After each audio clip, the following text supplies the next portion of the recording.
Some of man's greatest achievements have been motivated by a driving need for love and acceptance.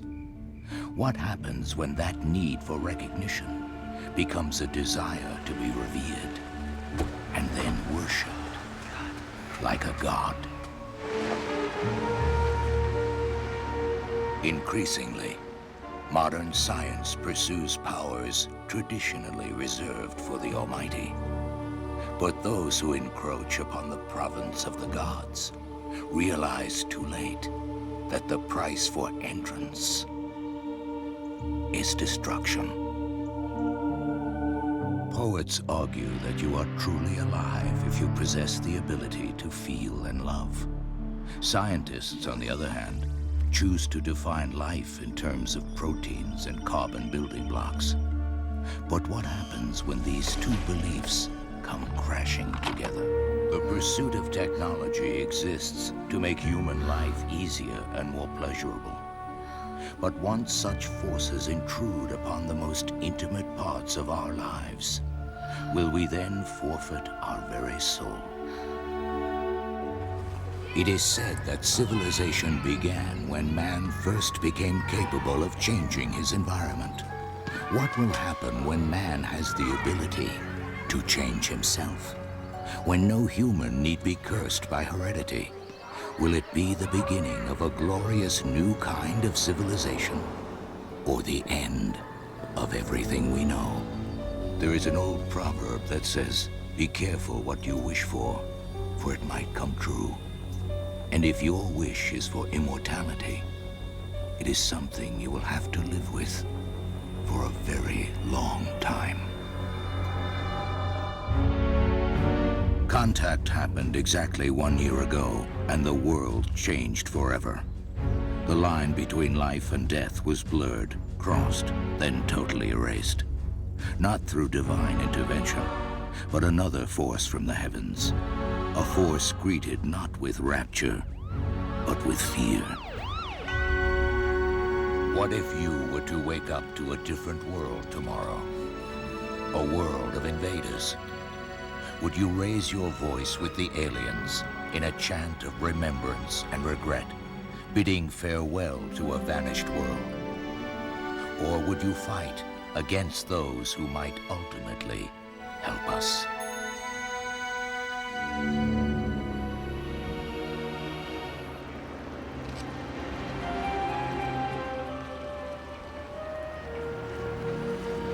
The one certainty of the human experience is death.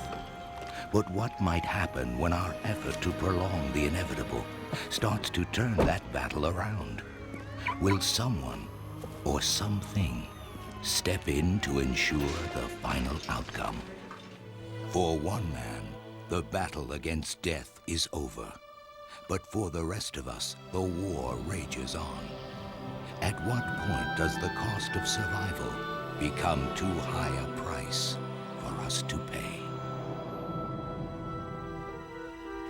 It is the differences between people that cause conflicts. Differences in religion, in race, in beliefs. What wars would be fought if the differences grew between two intelligent species? Humans, and those who might ultimately replace us. The wars of evolution are fought over generations. But sometimes, only the fittest survive battles which last the briefest moments.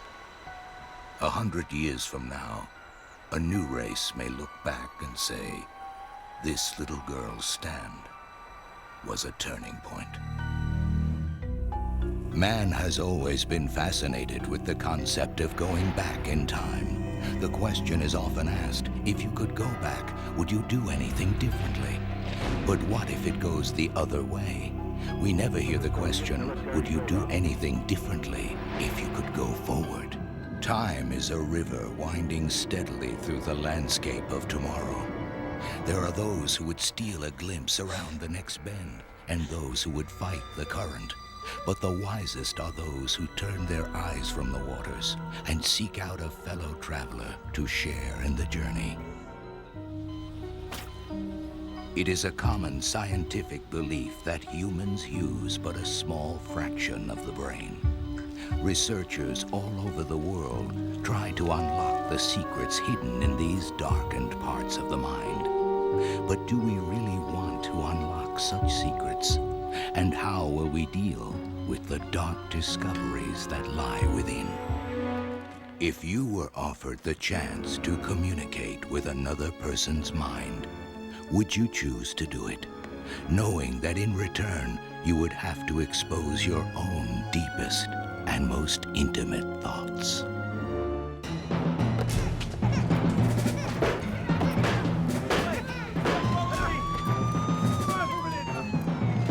In a world filled with darkness, Father Anton Genescu's faith has long been a beacon of light for those in need. But now the good father finds himself at a crossroads, in danger of losing his way. From the dawn of time, people have believed that angels walk among us. Some believe that demons are also in our midst. But who's to say exactly what form either will take? They could be your spouse, your boss at work, even the person sitting with you right now. It is said only children are willing to believe in the possible existence of unknown creatures. When these creatures are discovered, scientists will classify them by genus, class, order, and species. But to children, aren't they simply the monsters that they already know? Our world has been mapped, the oceans charted, animals and plants named and indexed. Or so we believe. But there are still places grown-ups forget they've been, and it is children who remind us that there are creatures that lurk in the dark and under the bed. For the crew of the transport vessel Nestor, their moment has come. The eternal night of space has vanished, and the night to come will be longer and darker than they can possibly imagine. Within the human soul reside mysteries dark and deep about our frailties, our fears, our shame. Today, or 100 years from now, the darkest matter will still lie in the human heart. For every human act, there is a moment of decision. A single thought, a breath, a heartbeat, after which all possible outcomes narrow to one, a second chance. But redemption follows not a change of body, but a change of heart. Men of war have long known that warriors must often abandon those verities they defend. Peace, human kindness, love, for they hold no meaning to the enemy. And so to win, do we become what we despise, and despise what we become. In the darkest of hours, in the greatest of battles, we must never forget who or what we are. Humankind has long tried to tame the forces of nature, to harness their power for our needs. But what if the very needs that drive us are the greatest power of all? Will we be able to control ourselves? The urge to hunt and kill, the need to mate and multiply, these are our most primitive human drives, but they pale in comparison to the most powerful human drive of all, the need for love. The book of Job tells us that he who discovereth deep things out of darkness bringeth out to light the shadow of death. Will man's unquenching thirst for discovery ultimately be his undoing? The true measure of a hero is when a man lays down his life with the knowledge that those he saves will never know. Man has long worked to stave off the disease that can ravage us. But what can happen when the cure grows more fearsome than the disease? Over millions of years, man has become the very paragon of animals. But we must take care not to alter what nature has taken so long to forge, or risk being burned by the very fires of creation. There is the silence of the oceans and the unending silence of space. There is the welcome silence of serenity and the everlasting silence of death. A cry for help is lost in the shrill noise of the world, but the faintest of whispers, when spoken in silence, can resonate across a universe. There is no sound, no voice, no cry in all the world that can be heard until someone listens. It is said that God made man in his image, but man fell from grace. Still, man has retained from his humble beginnings the innate desire to create. But how will man's creations fare? Will they attain a measure of the divine, or will they too fall from grace? Empathy, sacrifice, love.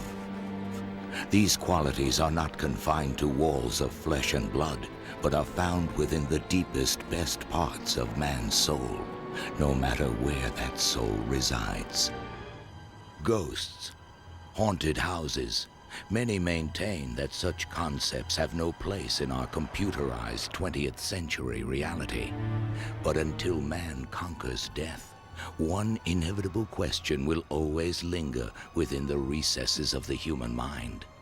What lies beyond? What lies beyond?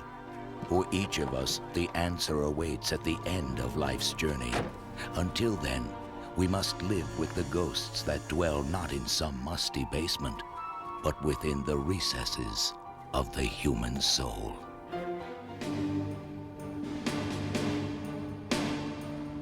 The Roman philosopher Boethius said, "In other living creatures, the ignorance of themselves is nature, but in men, it is a vice." Imagine treading into the deep recesses of oneself and finding someone you never knew existed. People have long feared invasion by forces from other worlds.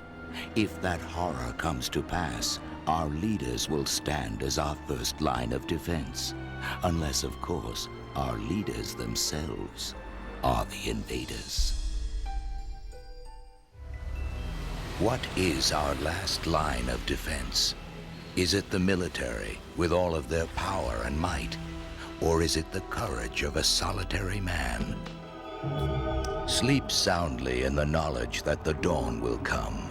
Rest assured that our leaders are watching over us, but beware, for it is only their vigilance that stands between our restful slumber and the end of the world.